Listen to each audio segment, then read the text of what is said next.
आज हामी चाहिँ सोसियल रेस्पोन्सिबिलिटी अर्थात् कर्पोरेट रेस्पोन्सिबिलिटी भनेको के हो र वित्तीय क्षेत्रहरूले कसरी कर्पोरेट सेक्टरमा हैन वित्तीय क्षेत्रहरूले कसरी चाहिँ आफ्नो उत्तरदायित्व अथवा रेस्पोन्सिबिलिटी सामाजिक क्षेत्रमा वहन गर्छन् भन्ने टपिकको बारेमा आज हामी यहाँ अध्ययन गर्न गइरहेका छौँ र योमा भएका कुराहरू हामीले अन्य धेरै ठाउँमा पढ्नुपर्ने हुन्छ। यसको लागि बैंकिङ क्षेत्रको तयारी, विद्युतको तयारी र अन्य अफिसरको कोर्समा एकदम इम्पोर्टेन्ट टपिक रूपमा रहेको छ यो। र पहिला त हामीले सोसियल रेस्पोन्सिबिलिटी अथवा कर्पोरेट सोसल भनेको नै के हो त्यो बुझ्नु जरुरी हुन्छ। त्यसपछि तिनीहरूको रेस्पोन्सिबिलिटी के हो। कर्पोरेट सोसल भनेका त्यस्ता क्षेत्रहरू हुन् जुन हामी बैंकलाई लिन सक्छौँ, वित्तीय कारोबार गर्ने संस्थाहरू अथवा बीमा कम्पनी, कर्मचारी सञ्चय कोष, नागरिक लगानी कोष तथा लघु वित्त कारोबार गर्ने संस्था अथवा बैंकिङ कारोबार गर्ने सहकारी संस्था, यी सबैलाई हामी वित्तीय क्षेत्र भनेर भन्न सक्छौँ अथवा वित्तीय संस्थाको रूपमा यिनीहरूलाई लिन सक्छौँ। वित्तीय क्षेत्र जहाँ वित्तीय कारोबार गर्ने क्षेत्रभित्र रहेका यी संस्थाहरू नै के अन्त सङ्घ संस्थाहरू हाम्रो वित्तीय संस्थाहरू हुन्। अब यिनीहरू हाम्रो बैंकीको ऐन अथवा बैंक तथा वित्तीय संस्था सम्बन्धी ऐन 2063 ले पनि वित्तीय कारोबार गर्ने स्थापित सदस्यहरूलाई वित्तीय क्षेत्र भनी हामीले के गरेको छ, परिभाषित गरेको छ। वित्तीय क्षेत्रले एउटा के गर्छ भने उनीहरूको खास उद्देश्य आर्थिक गतिविधिसँग सम्बन्धित हुन्छ र उनीहरू एउटा नाफामूलक व्यवसायको रूपमा स्थापना भएका हुन्छन् र उदार आर्थिक नीतिमा वित्तीय संस्थाहरू मूलतः निजी क्षेत्रबाट सञ्चालित हुन्छन्। 2041 सालदेखि उदार आर्थिक नीतिको जो एउटा उदार आर्थिक नीति लागू भयो, त्यतिखेरदेखि बैंक वा वित्तीय संस्थाहरू पनि धेरै खुल्न थाले र बैंक वा वित्तीय संस्थाले आफ्नो दिगो व्यवसाय अगाडि बढाउनको लागि हैन आफ्नो के भन्छन् बैंक तथा वित्तीय संस्थालाई अझ राम्रो बनाउनको लागि 23 साल त्यो उदारीकरणदेखि आफ्नो विस्तार गर्दै गए र अहिले आएर अब के कर्पोरेट सोशल रेस्पोन्सिबिलिटीमा बैंक तथा वित्तीय संस्थाहरू अथवा वित्तीय क्षेत्रहरूले कस्तो भूमिका खेलेको छ अथवा कस्तो कुरामा उत्तरदायित्व उनीहरूले वहन गरेको छ भने पहिलो नम्बरमा हामी चाहिँ समाजमुखी व्यवसायको प्रवर्धन गरेर, समाजमुखी व्यवसाय भनेको के हो भने एउटा समाजमा त्यस्ता व्यवसाय गर्ने जुन व्यवसाय समाजको लागि हितकारी छ अथवा समाजमुखी अथवा बिजनेस, यस्तो बिजनेस हुने कि त्यो समाजमा त्यो बिजनेसको के होस् त भ्यालु होस्। फर इक्जाम्पल मैले एउटा कुनै गरिब गाउँमा मैले एउटा घरेलु उद्योग सञ्चालन गरेँ। म त्यो मेरो लागि त्यो के हो, समाजमुखी व्यवसाय प्रवर्धन गरेको हो। तर त्यो ठाउँमा गएर मैले मोबाइल बनाउने फ्याक्ट्री बनाएँ भने त्यो समाजको लागि त्यति उपयुक्त हुँदैन। किन? समाजले के मागिरहेको छ, उसको आफ्ना आवश्यकता परिपूर्ति गर्ने कुनै व्यवसाय छ भने त्यो सामाजिक उत्तरदायित्व अन्तर्गतको समाजमुखी व्यवसाय प्रवर्धन गरेर गरिएको एउटा उत्तरदायित्व वहन हो। अब त्यसै गरी अन्य छन्। यहाँ मैले केही कुराहरू आउट गरेको छु, यहाँ लेखेको छु। विभिन्न वर्गको लागि अनिवार्य लगानीको व्यवस्था गर्नु, त्यहाँ विभिन्न वर्गहरू हुन्छन्, तिनीहरूको लगानीको व्यवस्था गर्ने, पिछडिएको क्षेत्र वर्ग समुदायको लागि वित्तीय पहुँच बनाउनु, लघु कर्जा कार्यक्रम सञ्चालन गरिनु, पिछडिएको क्षेत्र अथवा दुर्गम क्षेत्रहरू अनि देशबाट यो हाम्रो अहिले हाम्रो 77 जिल्लामा पनि धेरै जिल्लाहरू यतिका छन् कि जुन ठाउँमा अहिले पनि आवश्यक पूर्वाधारहरू अहिले पनि पुगेका छैनन् र त्यस्ता ठाउँमा चाहिँ यदि बैंक वा वित्तीय संस्थाले आफ्नो समाजमुखी व्यवसाय प्रवर्धन गरेर सामाजिक उत्तरदायित्व वहन गर्न सक्छ।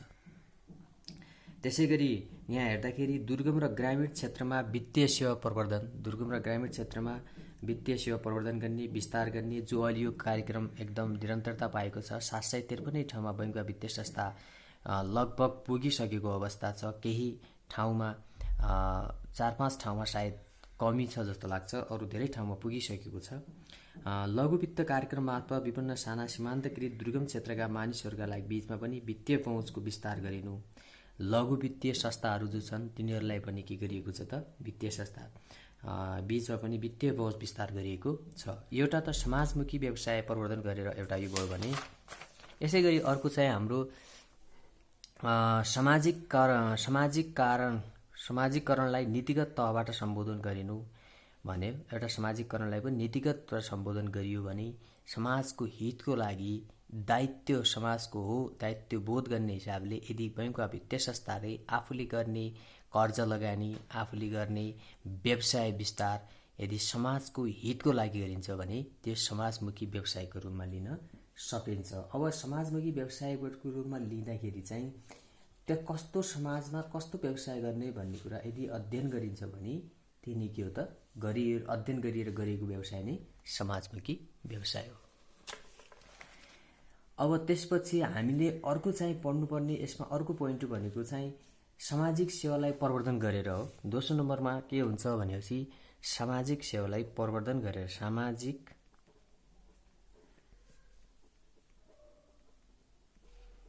सामाजिक सेवालाई प्रवर्धन गरेर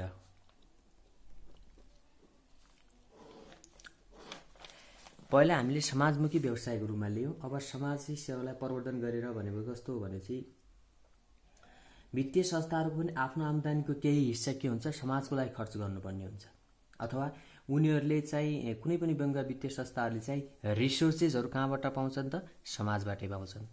र रिसोर्सेसहरू पनि विभिन्न रिसोर्सेस, ह्युमन रिसोर्सेसहरू भयो, र मेटेरियलहरू भयो, अनि त्यसै गरी चाहिँ अन्य त्यहाँबाट उनीहरूले के भन्छन् बजार मार्केट पनि त्यही ह्युमन के भन्छन् हाम्रो समाजबाट नै पाउँछन्। भनेपछि हरेक कुरा समाजको लागि गरिन्छ भने समाजको लागि केही कुरा बैंक वा वित्तीय संस्थाले पनि गर्नुपर्ने हुन्छ।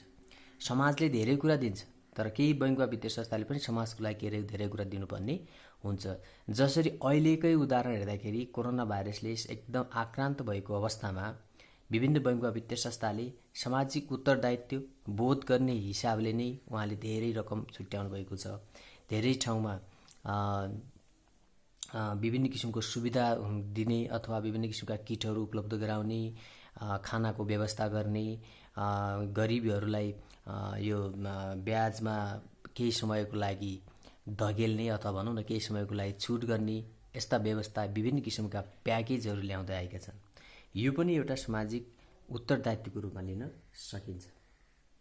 संस्था कहिले पनि कुनै पनि संस्थाले नागरिकको विश्वासमा अभिवृद्धि गर्नुपर्छ, अर्थात् समाजको हित प्रवर्धन गर्ने कार्य गर्दै गयो भने यो एउटा समाजमा पनि के हुन्छ राम्रो प्रचलन बढ्दै जान्छ। समाजमा पनि सबैले उस बैंकले मानव राष्ट्रिय वाणिज्य बैंकले कुनै समाजमा राम्रो काम गरिरहेको छ भने त्यो समाजमा राम्रो काम गरेको छ भनेर अन्य समाजको मानिसहरूले पनि राष्ट्रिय वाणिज्य बैंकप्रति हेर्ने दृष्टिकोण राम्रो हुन्छ र त्यसले गर्दाखेरि अन्य बैंक वा वित्तीय संस्थाहरूलाई पनि सामाजिक उत्तरदायित्व वहन गर्न आवश्यक पर्छ। अब यसरी हेर्ने हो भनेपछि नियमन निकायले बनाएको नीतिगत ढाँचालाई हामीले अनुसरण गर्नुपर्ने हुन्छ र त्यो नीतिगत अनुसारले नै सामाजिक उत्तरदायित्व निर्वाह गर्नुपर्ने हुन्छ। अहिले चाहिँ सोसियल यो कर्पोरेट सेक्टरमा यो सामाजिक उत्तरदायित्व वहन अथवा कर्पोरेट सोसियल रिस्पोन्सिभ CSR अन्तर्गत आफूले आम्दानी गरेको कम्तीमा 1% अनिवार्य रूपमा छुट्याउने व्यवस्था गरिएको छ। त्यो पनि एउटा त्योभन्दा बढी पनि गर्न सकिन्छ। त्यति चाहिँ अनिवार्य रूपमा लगानी गर्नुपर्ने हुन्छ। त्यस्तो लगानी कस्तो ठाउँमा गर्छ त? अब सामाजिक सेवालाई प्रवर्धन गर्ने भनेको त सरकारले गरेका कार्यमा प्रवर्धन गर्ने काम गर्ने हो। जसरी खानेपानी क्षेत्रमा लगाउँछ, जस्तो प्रसुति गृह, अस्पतालहरूमा हैन, शिक्षामा, वातावरणमा, सरसफाइमा, खेलकुदमा र अन्य क्षेत्रमा जुन क्षेत्रले हाम्रो देशको नामलाई उच्च राख्ने क्षेत्रहरू हुन्छन् त्यस्तो क्षेत्रमा सामाजिक उत्तरदायित्व वहन गर्यो भने के हुन्छ, यदि त्यस्तो क्षेत्रमा लगानी गर्यो भने दुईटैको फाइदा हुन्छ। समाजको प्रवर्धन पनि भयो र जुन बैंकले लगानी गरेको उसको चाहिँ एउटा प्रचारको रूपमा अर्थात् उसको एउटा आफ्नो साख सिर्जना पनि गुडविल ख्याति पनि प्राप्त भयो। त्यस्तो हुन्छ। अब यसरी यस प्रकारको लगानी गरियो भने यबाट के हुन्छ, वित्तीय संस्था व्यवसाय पनि विस्तार भइरहेको हुन्छ मैले अगाडि नै भने, अनि समाजको प्रवर्धन पनि भएको हुन्छ।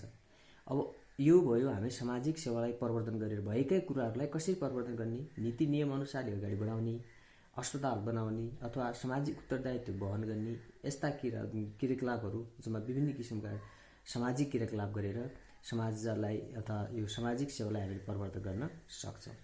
र अर्को भनेको चाहिँ संस्थागत सामाजिक दायित्व पुरा गरेर। तेस्रो नम्बरमा भनेको के हो, संस्थागत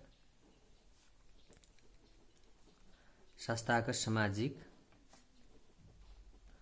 दायित्व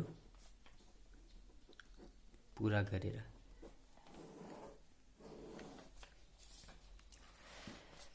संस्थाका सामाजिक दायित्व पूरा गरेर भनेपछि ग्राहकबाट वित्तीय संस्थाले मुनाफा कमाएका हुन्छ हैन। कुनै पनि समाजमा रहेका विभिन्न तहबाट हैन ग्राहकबाट नै वित्तीय संस्थाले नाफा कमाउँछन्।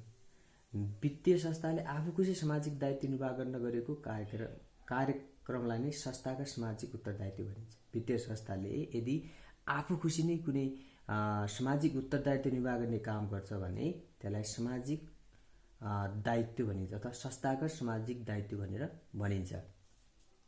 अहिले हाल नेपालमा चाहिँ वित्तीय संस्थाले सार्वजनिक स्थलमा संरक्षण गर्ने हैन विभिन्न किसिमका अमुक रोग भनौँ न विरुद्ध जनचेतना फैलाउने, अहिलेको यो कोरोना भाइरसकै सम्बन्धी त्यस्ता जनचेतना फैलाउने काम, गरिब तथा जेहेन्दार विद्यार्थीहरूलाई छात्रवृत्ति दिने, क्लबहरूलाई खेलकुद सामग्री उपलब्ध गराउने, अनि त्यसै गरी चाहिँ अर्को तपाईको आरोहण गर्ने परियोजनाका लागि हिमालमा आरोहण गर्ने, वातावरण संरक्षण गर्ने, सरसफाई अभियान सञ्चालन गर्ने कार्यमा विभिन्न किसिमको सामाजिक दायित्वकै अंश रूपमा प्रयोग गरेको पाइन्छ। अर्को कुरो भनेको चाहिँ 4 नम्बरमा भनेको के हो भने सामाजिक कल्याण अभिवृद्धि गरेर भन्ने छ। सामाजिक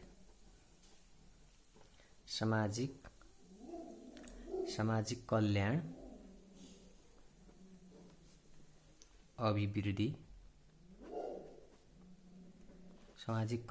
अभिवृद्धि गरेर।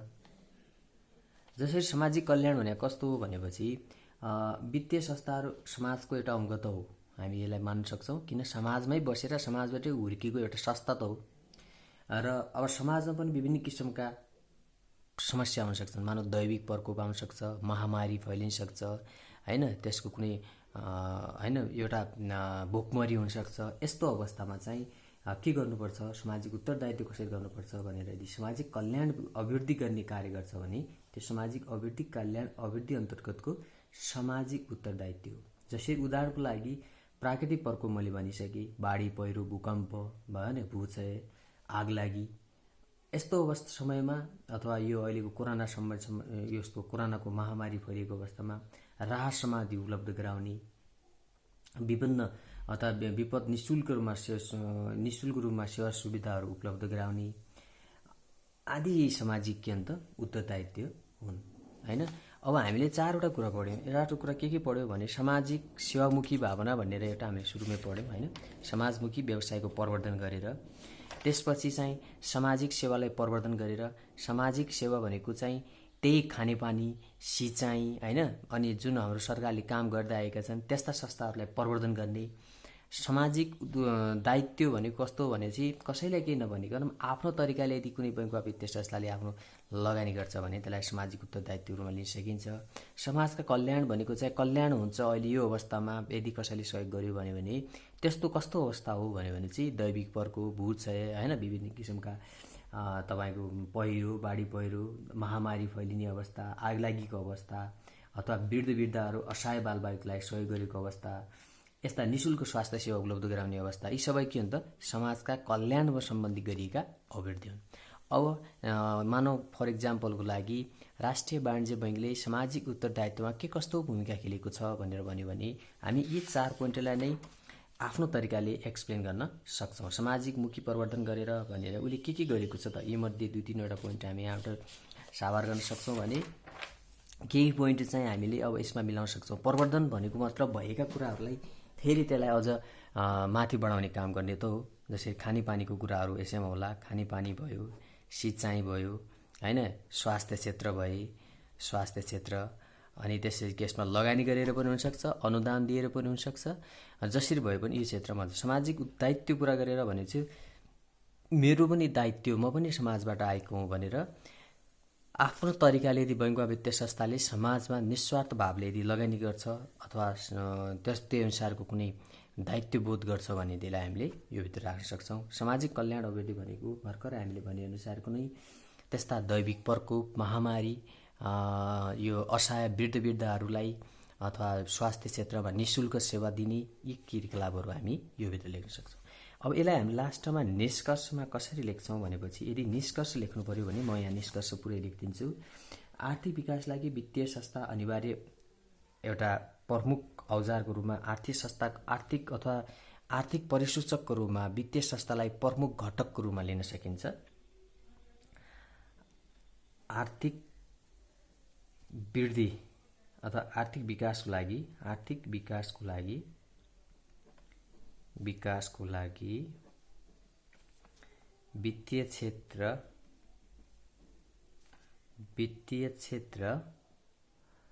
वित्तीय क्षेत्र एक प्रमुख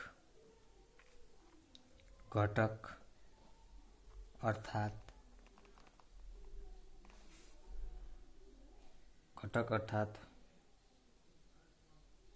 मुख्य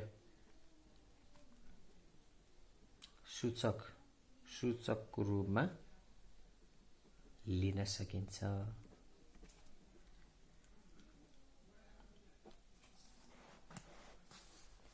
यसरी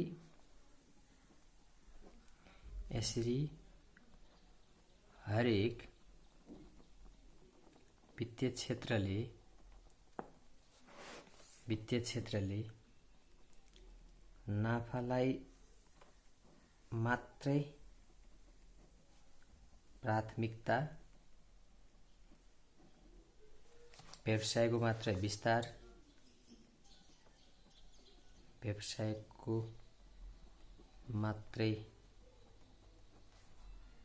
विस्तार नगरी अर्थात् केन्द्रित नगरी समाजको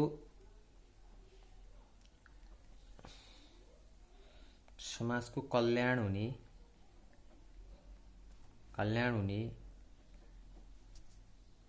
सामाजिक उत्तरदायित्व वहन गरी हुने सामाजिक कार्य गर्नु पर्छ। के भयो त?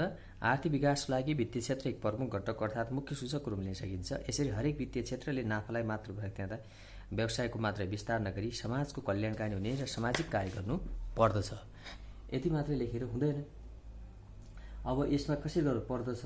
हरेक बैंक वा वित्तीय संस्थाहरूले नीतिगत रूपमा बैंक वा वित्तीय संस्था अथवा वित्तीय क्षेत्रले नीतिगत रूपमा आफ्ना नीति नियामक निकायले तोकेको आधारमा के गर्नुपर्छ? सामाजिक उत्तरदायित्वको रूपमा आफूले लगानी गर्नुपर्ने हुन्छ। अहिलेको क्षेत्रमा वित्तीय क्षेत्रले सामाजिक उत्तरदायित्वको लागि अनिवार्य रूपमा 1% अनिवार्य रूपमा छुट्याउने व्यवस्था गरेको छ। नेपालको सन्दर्भमा के भन्ने हो भने सामाजिक उत्तरदायित्व उत्प्रेरित गर्नु आवश्यक छ भने सरकारी क्षेत्रका वित्तीय संस्थालाई व्यावसायिक प्रतिस्पर्धी र सक्षम बनाउँदै लानु जरुरी छ। यसरी यी दुई किसिमको वित्तीय संस्थाहरूलाई दुई अलग अलग नीतिबाट निर्देशित गर्न सकेमा वित्तीय संस्थाहरूको समष्टिगत क्षमता बढ्ने, सामाजिक उत्तरदायित्व पनि पुरा गर्न सकिन्छ। यो चाहिँ निष्कर्ष लेख्दाखेरि चाहिँ सुरुको पार्टमा इन्ट्रोडक्सन लेख्ने हो। त्यसपछि अलि प्रब्लम छ भने चाहिँ प्रब्लमलाई क्रिएट गर्ने हो। त्यसपछि सल्भिङ आइडिया दिने हो। सल्भिङ आइडियासँग यसमा एन्ड गर्नु पर्छ। यति कुरा। पहिला आर्थिक विकास लागि वित्तीय क्षेत्र एक प्रमुख घटक हो। प्रब्लम के छ त? अब यहाँ मैले प्रब्लम लेखेको छैन। प्रब्लम अहिलेको के छ भने धेरै बैंक वा वित्तीय संस्थाले नाफालाई मात्र केन्द्रित गरेको पाइन्छ। धेरै वित्तीय बैंक वा क्षेत्रले के गर्न सकिन्छ? नाफालाई मात्रै प्राथमिकता दिएको पाइन्छ। यसरी नाफालाई मात्रै प्राथमिकता नदिइकन समाजको कल्याण गर्ने, सामाजिक उत्तरदायित्व वहन गर्ने, समाजको लागि केही गर्नुपर्ने अवस्था देखिन्छ। र यसरी यस्ता बैंक वा वित्तीय संस्थाले पनि अन्य बैंक वा वित्तीय संस्थाले जुन बैंक वा वित्तीय संस्थाले समाजको लागि केही राम्रो काम गरेको छ तिनीहरूबाट सिक्दै र समाज पनि मेरो एउटा अङ्ग हो भनी बोध गरी सामाजिक कल्याणमा अग्रसर हुनु आजको आवश्यकता देखिन्छ। त्यसपछि सल्भिङका के लेख्ने? मैले अगाडि नै भने यसरी सरकारी क्षेत्र संस्थालाई व्यावसायिक प्रतिस्पर्धी र सक्षम बनाउँदै जानुपर्ने देखिन्छ। यी दुई किसिमका वित्तीय संस्थालाई अलग अलग नीतिबाट निर्देशित गर्नुपर्छ हैन। वित्तीय संस्थाहरूमा समष्टिगत क्षमता बढ्ने, सामाजिक उत्तरदायित्व वहन गर्ने, सरकारबाट पनि नीति नियमको पूर्ण रूपमा परिपालना गर्ने, आवश्यक परेमा त्यस्ता नीति नियमलाई परिमार्जित गर्ने भनेर यसरी हामीले यसमा छोटकरीमा लेख्न सक्यौँ भने यो हाम्रो के हुन्छ? निष्कर्ष एकदम मिलाउन सकिन्छ। र आजको हाम्रो टपिकलाई यहीँनिर इन्ड गरौँ।